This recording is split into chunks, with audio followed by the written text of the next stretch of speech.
DPM sudah berusaha bagaimana semua digitalisasi, karena sekarang tuntutannya adalah masyarakat mungkin dari rumah bisa melaksanakan proses izin. Ada selain yang di online single submission, kita punya aplikasi namanya Sprinter. Sistem perizinan izin terpadu, yang itu memang aplikasi di DPM BTSP, yang intinya adalah ini di luar kewenangan yang belum tercover di online single submission dari pusat, ini kita mencoba membuat aplikasi namanya Sprinter.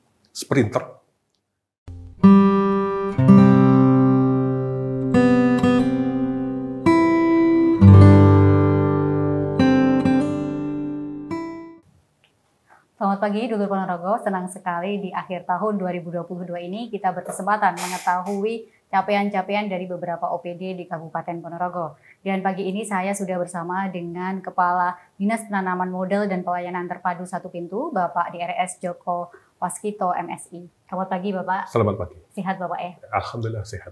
Oke, Pak, ini kan sudah Desember 2022 ya, akhir tahun. Nah, mungkin bisa diceritakan, Pak, capaian-capaian yang sudah dicapai dinas selama 1 tahun ini.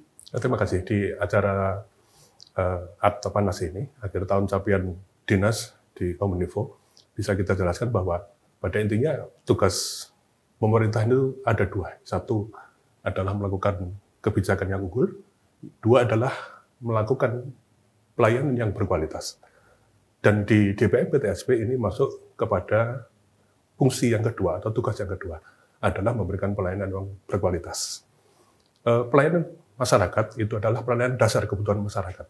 Pelayanan masyarakat adalah indikator kinerja utama dalam rangka pelaksanaan tugas-tugas pemerintah. Jadi ukurannya adalah tidak fisik, tetapi ukurannya kepada bagaimana kualitas pelayanan kita.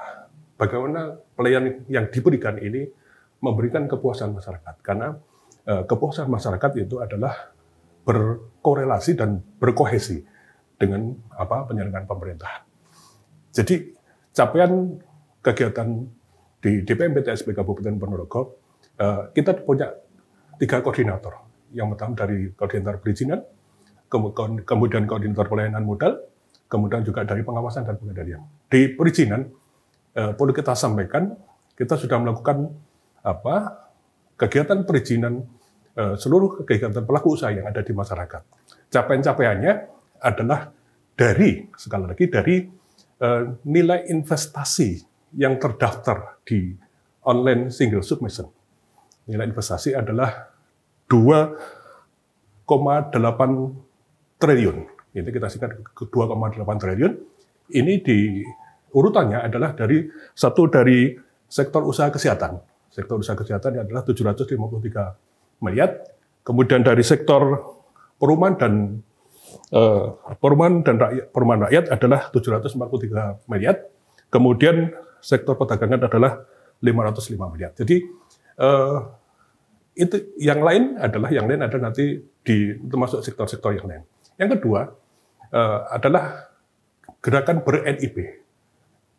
Investasi bisa diukur berapa jumlah NIB yang terdaftar di online single submission. Artinya dari keseluruhan yang selama bulan Januari sampai bulan November tahun 2022, yang terdaftar, sekali lagi, yang terdaftar NIB-nya di online single submission atau OSS berbasis RP adalah 9.815 NIB atau jenis izin. Ini 9.815 ini didominasi oleh kegiatan perdagangan, kemudian kegiatan perindustrian, 3 adalah kegiatan pertanian.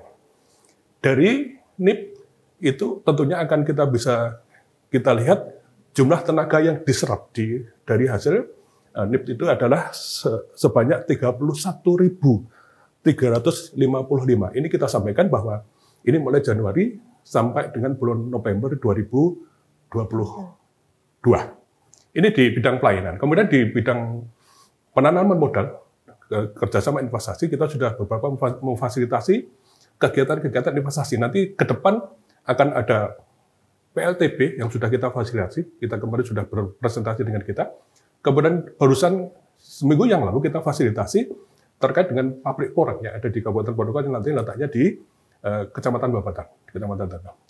juga kegiatan-kegiatan di bidang investasi adalah kita ikut pameran-pameran, kemarin ikut pameran di Tunjungan Plaza. Yang Plaza kita ditunjuk dari 38 kabupaten kota, ada 17 yang ditunjuk, termasuk kita mengadakan kegiatan pameran-pameran yang ada di dalam rangka mengenalkan potensi Ponorogo ke nasional maupun internasional. Kemudian ada koordinator bidang pengawasan dan pengendalian. Di koordinator bidang pengawasan dan pengendalian, capaian yang sudah kita capai adalah sekali lagi kita pelaku usaha yang 1 miliar ke atas itu diwajibkan untuk setiap 3 bulan sekali melakukan laporan namanya LKPM. Ada target realisasi investasi di Kabupaten Ponorogo adalah 178 miliar 970.300 rupiah.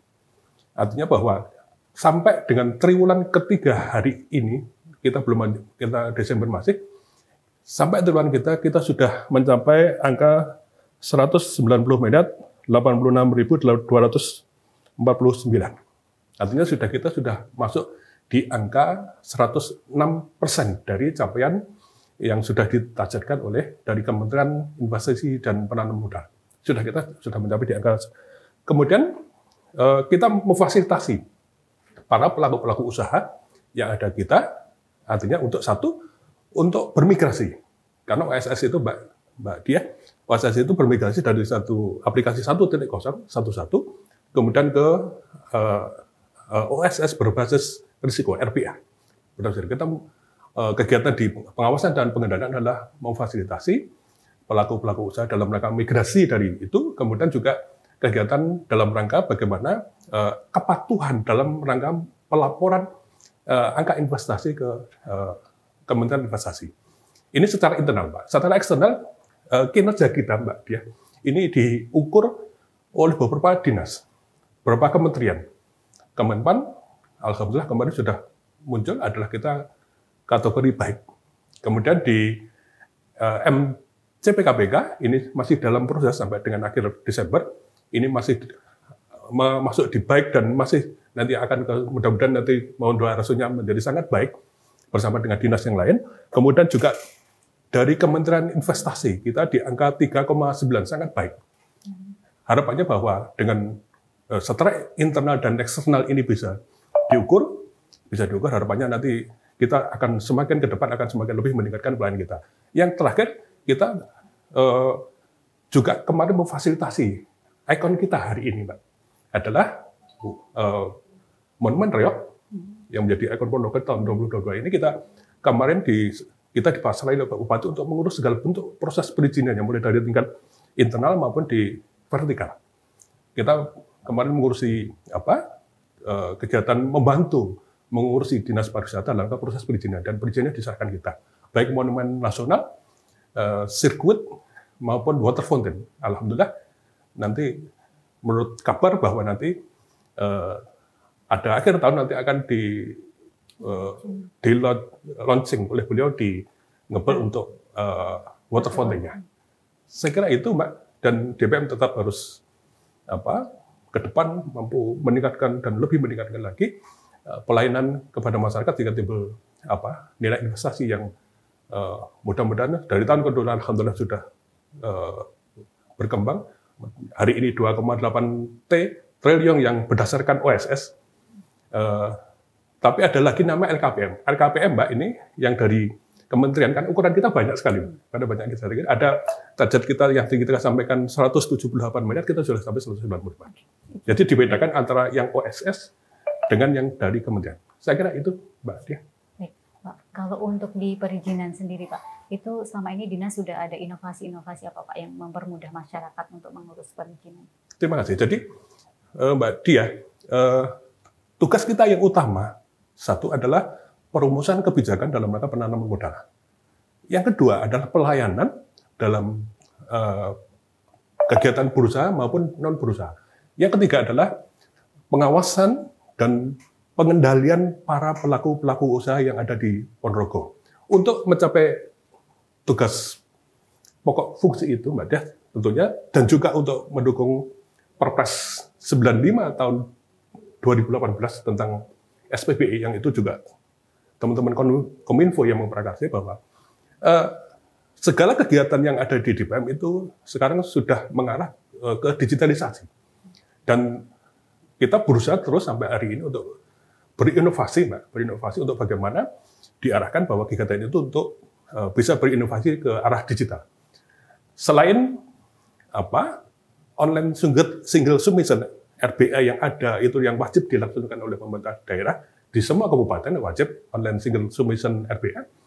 Kita juga pertama kita berusaha melakukan tambahan jam pelayanan kepada masyarakat. Selain kita setiap hari melakukan pelayanan mulai jam 8 sampai dengan jam 14.30 di kantor, nanti jam 10 sampai jam 17 kita juga melakukan pelayanan dalam rangka memfasilitasi para pelaku usaha itu bersama dengan Dukcapil dan Dinas Pendapatan kita melakukan pelayanan di PCC Mall yang itu sebagai untuk mendekatkan dengan masyarakat, mungkin yang mau belanja bisa sekaligus melaksanakan fungsi-fungsi pelayanan. Kemudian tadi saya sampaikan di DPM sudah berusaha bagaimana semua digitalisasi karena sekarang tuntutannya adalah masyarakat mungkin dari rumah bisa melaksanakan proses izin.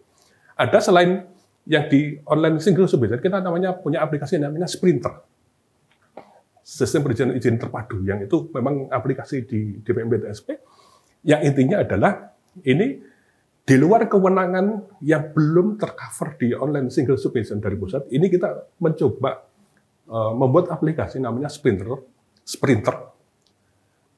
sistem perizinan izin terpadu, yang itu misalnya izin dokter, reklama, sekolah, TK, PAUD, dan lain sebagainya, izin anestesi, ortopedi, dan semua ada 32 bentuk izin yang melalui non-berusaha yang ada di Sprinter. Artinya kita memberikan fasilitasi sehingga, dan ke depan ini sudah kita, pertama itu masih manual, kita mengajukan berkas, sekarang sudah harapannya sudah 1, 2, 3, 4, kita berusaha agar semua digital. Artinya masyarakat, para pelaku izin di bidang kesehatan, pendidikan, dan sebagainya itu bisa langsung lewat digitalisasi, lewat aplikasi Sprinter. Juga di bidang penanaman modal kita ada aplikasi namanya PISC, Pondoka Investment Service Center, yang itu adalah nanti ada lamanya, Mbak, di situ disampaikan bahwa nanti para pelaku usaha itu bisa melihat potensi dan peluang investasi melalui PISC. Ini kita aplikasi juga kita sendiri dengan Suataro bisa membantu para investor untuk bisa mengetahui apa peluang investasi yang ada di Ponorogo. Juga di bidang pengawasan dan pengendalian kita punya aplikasi juga namanya Sisemar, Senyum Masyarakat untuk mengetahui seberapa jauh pelayanan kita itu mendapatkan respon dari masyarakat. Ada Sisemar. Kita berusaha ke depan semua, dan ini terus kita lanjutkan ke depan bagaimana semuanya harapannya paperless, tidak ada lagi yang manual. Harapannya kita terus berusaha bagaimana ke depan aplikasi itu berbasis digital sesuai dengan Perpres 95 tahun 2018 tentang SPBI. Selain Sisemar, tentu ada aplikasi yang memang bentukan dari dinas-dinas sudah masuk ke kita. Ada SIPD, kemudian ada IKM, Indeks Kebangsaan Masyarakat juga. Ada juga yang terbaru ada Serikandi, yang itu dalam bidang kearsipan. Jadi harapannya nanti di DPM, karena semua sesuai dengan tuntutan dan demand masyarakat, semuanya harus berbasis digital. Ini inovasi-inovasi kita. Tentunya pasti secara internal kita ada perbaikan-perbaikan terkait dengan SDM daripada masyarakat di dalam rangka memberikan pelayanan dan kemudian berinvestasi. Saya kira itu dulu. Untuk sekarang kalau di isu nasional itu kan pasca pandemi, kebangkitan perekonomian itu kan banyak menggerakkan UMKM, Mbak, ya. Dan kemudian ada Bangga Buatan Indonesia dan lain-lain. Nah, ini dari dinas sendiri untuk ikut mendorong biar UMKM ini berizin dan langkahnya itu bisa mengembangkan lebih dari segi pemasaran, kemudian dari segi usaha, itu seperti apa, Pak? Iya, terima kasih, Mbak Dia. Jadi sekali lagi investasi ini adalah indikator kinerja dalam rangka pertumbuhan ekonomi. Satu itu. Yang kedua, sesuai dengan capaian tadi bahwa investasi itu adalah jangkar, sekali jangkar dalam rangka pemulihan ekonomi masyarakat, baik di daerah maupun di nasional. Ini jangkar dari investasi ini kita dorong terus agar memulihkan perekonomian yang ada di masyarakat. Kemudian semakin banyak orang berinvestasi, semakin juga timbul tenaga kerja, timbul lapangan kerja. Ini yang kita harapkan dengan suatu harapan. Sekali lagi, pertumbuhan ekonomi yang ada di Kabupaten Ponorogo ini dengan adanya beberapa inovasi yang ada di Kabupaten Ponorogo ini bisa tumbuh sesuai yang diharapkan untuk meningkatkan pertumbuhan ekonomi pasca pandemi. Jadi intinya begini, Mbak, di Undang-Undang Nomor 20 Tahun 2011 tentang Cipta Kerja, itu di situ jelas bahwa pemerintah dalam rangka menciptakan lapangan kerja ada semacam keterpihakan kepada koperasi, kepada UMKM, usaha kecil menengah mikro, agar memberikan ruang dalam rangka kemudahan perizinan, memberikan ruang dalam rangka perlindungan kepada masyarakat. Ini jelas di situ. Sehingga dari online single submission yang merupakan aplikasi wajib yang diserahkan di kabupaten kota, ini semuanya hampir dari 1.700 sekian KBLI, hampir separuh lebih itu sudah aplikasi berbasis koperasi dan UMKM. Misalnya, kita tidak bisa menghitung karena saking banyak jumlah KBLI yang ada di OSS itu. Kita hanya menyampaikan pada sektor-sektornya saja. Ada sektor pertanian, ada sektor perindustrian, ada sektor perdagangan, misalnya pengolahan makanan, pengolahan minuman, furnitur, servis kendaraan, servis lain-lain, kemudian dalam rangka konstruksi ringan dan lain sebagainya. Itu kita tidak manajemen, kita tidak bisa menghitung jumlahnya berapa karena KBLI juga artinya ada keterpihakan daripada OSS itu untuk dari kemudahan dan pemberdayaan dan pelindungan kepada UMKM. Tentunya harapannya ke depan dengan adanya katalog itu harapannya karena DPM ini banyak tadi tidak ada beberapa di sekretariat yang memang harus mengeksekusi program itu sekarang harus semuanya berdasarkan katalog untuk meningkatkan capaian di industri dalam negeri, pemegang industri dalam negeri. Baik, Pak. Udah ini kan sebentar lagi tahun baru, Pak.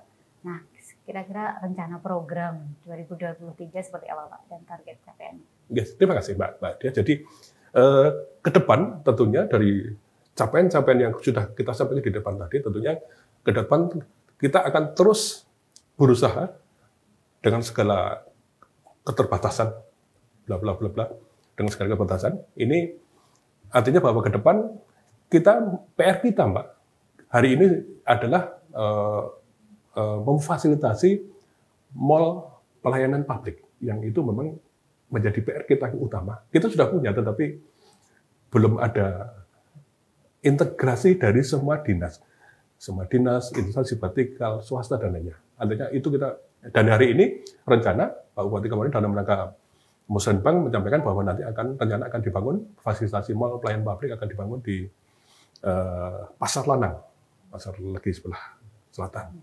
Di belakang pos itu akan ada disampaikan kuliner dan di depannya rencana dan efeknya kajiannya hari ini sudah kajian tentang dengan di bawah nanti ada kuliner, di atas rencana ada mall pelayanan publik yang itu secara terintegrasi. Kita sudah punya sebenarnya di PC, tetapi masih terbatas di dinas instansi di Kabupaten Ponorogo. Nanti kalau mall yang benar itu harus dapat persetujuan dari Kemenpan. Itu kan Kemenpan. Yang kedua, ke depan saya mau ada, kalau dimungkinkan coba nanti kita akan roadshow pelayanan ke daerah. Ada gerakan ber-NIB. Coba ini nanti kita lihat potensinya di kecamatan mana, di kecamatan atau desa. Misalnya di Pudak lah, karena itu ada kegiatan usaha susu, itu coba kita hadir ke sana dengan suatu harapan bisa memberikan pelayanan dengan jemput bola ke sana, dalam rangka ke depan bagaimana ini kehadiran DPM PTSP ini bisa tentunya sesuai dengan bidang tugas adalah memberikan yang paling mudah adalah untuk NIB. NIB ini menjadi selain Rosso, juga kita ke depan kemarin sudah kita formulasikan ke dalam kegiatan program adalah gathering investasi, Pak. Ini yang mungkin menjadi sangat penting karena dalam rangka menarik investor dari luar ini perlu ada semacam gathering. Intinya bahwa mau investasi di Kabupaten Ponorogo itu intinya dia harus cashback-nya kapan? Dia akan dapat untung kapan? Sesuai dengan slogan Jawa Timur, berinvestasi di Jawa Timur itu pasti untung.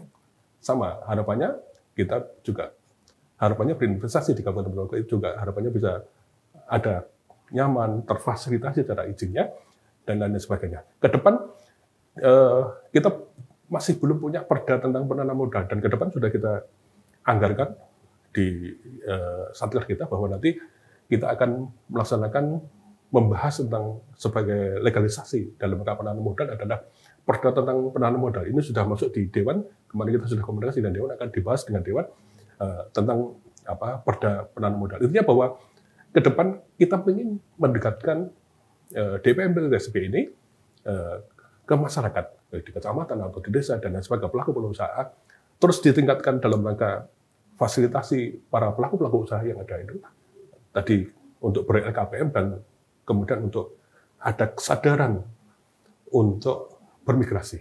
Ini sesuatu yang penting. Ke depan pasti terus dari sisi digitalisasi pasti akan terus kita sampaikan nanti surat izin praktek dokter, bidan, perawat yang jumlahnya ribuan, Pak, ini ke depan harus kita selesaikan. Tidak perlu dia datang menyampaikan berkas di DPMP TSB, tetapi ya cukup dari rumah saja. Harapannya seperti itu. Dan nanti harapannya dari 32 pelayanan sprinter tadi, harapannya nanti satu demi satu memang tidak mudah juga menjaga aplikasi ini. Satu persatu kita harus harapannya bisa tidak perlu datang untuk melakukan berkas secara manual, tetapi harapannya sudah dari rumah dia sudah kita pasang di back office kita, Pak. Ada front office, ada back office yang terus membantu di hari-hari dia di depan komputer dalam bagaimana melakukan pelayanan kepada masyarakat. Saya kira itu, Mbak Dia. Oke, baik. Demikian tadi perbincangan saya dengan Kepala Dinas Penanaman Modal dan Pelayanan Terpadu Satu Pintu Kabupaten Ponorogo, Bapak DRS Joko Waskito, MSI. Terima kasih Bapak waktunya, Bapak Subhanudun. Siap.